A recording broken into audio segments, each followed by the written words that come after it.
What's up, guys? It is IRGT. Hope everyone's having a good day, but I want to talk about something. I want to talk about a game that I've recently been playing a lot, and I really enjoy it, and I think it is the best 8-bit fighting game probably of all time. Because when you look at 8-bit systems, you have, of course, the NES, the Master System, the Game Boy, and the Game Gear, and like, these are the systems that we all know. These are the systems that we all grew up playing, but like, those systems didn't really have good fighting games on them. Like looking at the NES, what was on there? Teenage Mutant Ninja Turtles fighting, or was it Tournament Fighter, I think it was called. Decent little game, but you know, it was pretty bare bones and basic.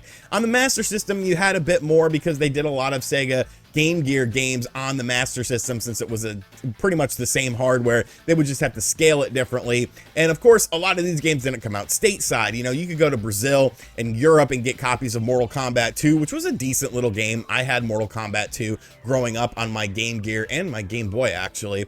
And it was okay, but like, you know, it wasn't anything great. Game Boy, same sort of thing. You had like Killer Instinct, which was pretty fun. You had the aforementioned Mortal Kombat 2. There was a Street Fighter 2 on there, but they were all just kind of basic. They were all just, you know, not really that good as far as playability was concerned. They didn't do a really good job of replicating what their big brother did. But there's one game on the Game Gear that just absolutely kicks ass. I've been playing this game a lot. I recently got an analog pocket from MVG because he ended up buying one, but the company ended up sending him one. So he was like, yo, do you want to buy the one that I bought? And, you know, I'll just sell it to you at the price. And I was like, yes, because I didn't get my hands on one. Had the Game Gear adapter, the dock, and all that stuff. And the Game Gear adapter is what I really wanted because I actually have a decent little Game Gear collection. Back when I was working at GameStop in my early 20s, I remember this little kid came in with like a bag and he was like, hey, I want to sell this. He put it on the counter and I was like, yeah, this is Game Gear stuff, dude. Like, we don't take it here. He was like, oh man, I really need some money, blah, blah, blah. I'm like, yo, meet me outside in like 5 minutes and we'll talk business. So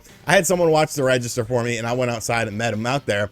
And I was like, what do you want for this? He had a Game Gear. He had a bunch of games. I didn't have my Game Gear at the time, the one that I had from my childhood, because I always sold stuff. And he was like, give me 20 bucks. And I was like, I'll give you 25 because I don't want to feel like I'm ripping you off. But he had like 30 games in there with a Game Gear. So I've had a decent Game Gear collection for a very long time, but I did not have Fatal Fury Special on there. And that's the game we're talking about today because I recently picked this up off of eBay. Yes, I bought a Game Gear, a retro video game, and people are like, you're not collecting retro video games anymore, what the fuck? And it's like, yeah, I'm not collecting. If I buy something, it's to play it. It's because I want to play the game. I'm not just buying bulk lots to sell the duplicates that I have and then put shit on shelves like Abadox on the NES because I'm looking at Abadox on my NES shelf, or 10-Yard Fight that I'm never going to play because the games suck and I don't really want to play them. So this was a game that I was actually wanting to play. So I picked it up on eBay. I got it, you know, cart only for like $40, and I think this is the best fighting game in the 8-bit genre, like by far, because where the other games tried to mimic their bigger brother that was on the consoles or in the arcade or whatever, they never really came close to it. But I feel like this game really comes pretty close to it. Now, the main thing is, if you know anything about the Fatal Fury franchise, the whole sidestep mechanic, the sidestep mechanic is not present in this game. So, you know, it kind of takes away a little bit from the gameplay. The Fatal Fury is a franchise that I actually wasn't familiar with at all. I knew some of the fighters from the King of Fighters franchise, but I never played a Fatal Fury game. And I ended up getting an MVSX cabinet, which I have a video up on the main channel talking about that. And I fell in love with Fatal Fury. I was like, holy shit, these games are so good. Like, this sprite work is awesome. And I saw that there was a Game Gear version, and I was like, that's got to be bizarre. That's something I want to check out. And just playing this game, it's really amazing. Of course, you only have 2 buttons because it's a Game Gear game. You have a punch and a kick, but pressing the 2 buttons together will do a special attack. Now, you don't have the full roster of characters that you would be, you know, familiar with. Some characters are missing, but you have like Andy and Terry in there. Geese is in there as well. It's a stripped down roster, but it's still pretty good. The gameplay on it is honestly very, very solid. You have all of your special moves. The sprite work itself is very impressive for a Game Gear game. Everything is very fast and fluid. You know, it's not like janky. A lot of the 8-bit fighting games, especially on handhelds, were like super janky. Look at like Mortal Kombat 2 and Street Fighter 2. Like they were jank. They were jank. I would say one of the smoother ones was Killer Instinct on the Game Boy, but still, like, you know, this game was obviously designed with the Game Gear in mind. Takara actually made this game. If you know anything about Takara, they did a lot of Neo Geo ports to home consoles at that time. They handled Samurai Showdown on the Genesis and the Super Nintendo, King of Monsters, and Fatal Fury games on the Genesis and Super Nintendo as well, which I haven't played those before, but like I have the superior arcade version, so I don't really feel like I need to play those.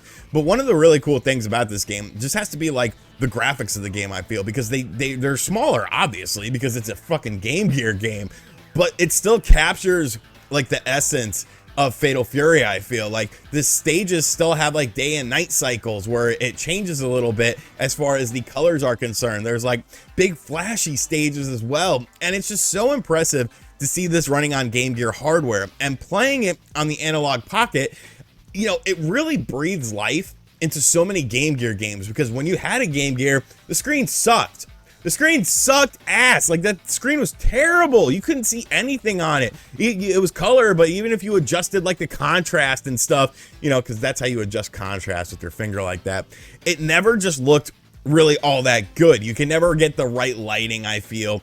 And you know, they had things like the light attachments that you could put on your Game Gear and shit, but it never really captured what they were going for, I feel, as far as playing the games were concerned, because the screen itself was very washed out. But you know, as time has gone on, we've been able to play things like Game Gear games on emulators. Of course, the Nintendo 3DS had Game Gear games on it, and it really gives you a new sense of appreciation for the library, because there's so many awesome Game Gear games out there. Like, you play Batman Returns, you play Jurassic Park, like these are top-notch games that I really enjoy playing. Aladdin is on there, and it's a completely different version of Aladdin that was featured on the Sega Genesis and the Super Nintendo. There's so many just like little hidden gems on here, and I feel like, you know, Fatal Fury Special is definitely one of those games. This is by far the most impressive 8-bit fighting game. Maybe you have a recommendation of a better 8-bit fighting game that you'll put in the comment section down below.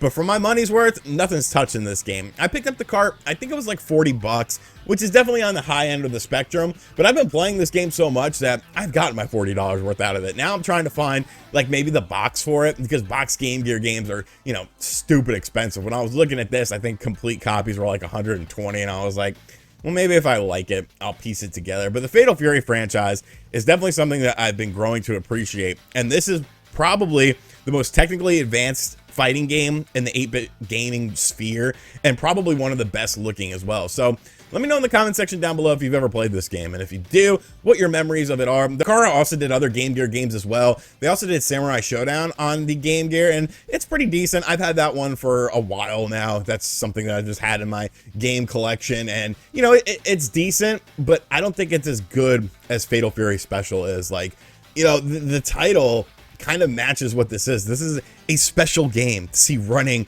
on Game Gear hardware, and it really gives you a glimpse into what the Game Gear could have been. Like, imagine if they had a better screen. If the Game Gear had a better screen and a better battery life, like, I don't know, man. I really feel like that could have been, you know, it sold 11 million, but that doesn't hold a candle to what the Game Boy did. Maybe a little bit of a better aesthetic. Maybe they should have went for a system that looks like the Analog Pocket, you know? Like, this is the system that a lot of us had with the Game Boy, and I think it works so well with the Game Gear. I haven't played any Game Boy on this. I haven't played any Game Boy Advance on it. I don't care. I'm playing this for Game Gear because this is the best Game Gear you can buy. Maybe I'll make a video talking about how this is the best Game Gear on the main channel. But yeah, let me know if you've ever played this game before. And as always, guys, thank you for checking out this video. Thank you for listening to me ramble about this game. I don't know. I just wanted to talk about it. And as always, I'll catch you guys on the next video.